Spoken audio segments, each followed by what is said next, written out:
Tortuga, Île de la Tortue, the island of the turtle, rising humpback from the sea, its great cresting ridge of mountains arching east to west, spilling the impossibly blue water of the Caribbean away on either side.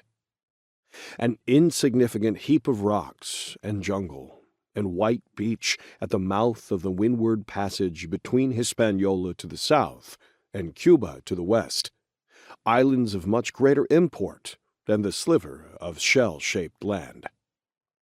Tortuga, ignored, but not entirely.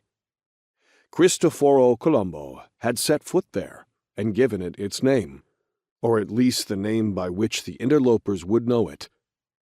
In the middle of the second decade of the 17th century, others had arrived, French and English. They came from St. Kitts, where they had been nibbling at the edge of Spain's New World empire, and now looked to plunge into it deeper still. And because Spain could not protect every corner of the vast territory she claimed, she had not even tried to stop them. The French and English had settled on the land, built a town of sorts, which they called Cayona, and cleared plantations from the jungle. That, at least, was how Jean-Baptiste LeBoeuf understood it. He had seen Tortuga many times across the water, from the shores and high country of Hispaniola, close enough that he could have rowed a periagua there in a day, but he had never actually been to the island.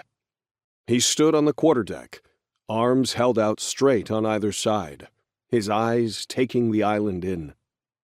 25 miles, end to end. They were nearly up with the eastern point now, moving into the Canal de la Tortue, the 5-mile-wide stretch of water between Tortuga and the north coast of Hispaniola. Turtle, he thought. Yes, I suppose it looks like a turtle. LeBoeuf had seen many turtles over the years, but generally while standing on the deck of a ship, looking down, in which they did not look like that. One would have to be floating in the water, looking over the surface at the half-submerged creature for it to look like the island. But LeBoeuf supposed if one were to view a turtle from that angle, it would appear much as Tortuga appeared now. "You look like an idiot, you know," Henriette said. "I mean, more than usual, you look like an idiot."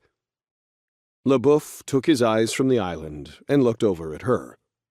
She was leaning against the larboard bulwark, arms folded, lips pressed tight.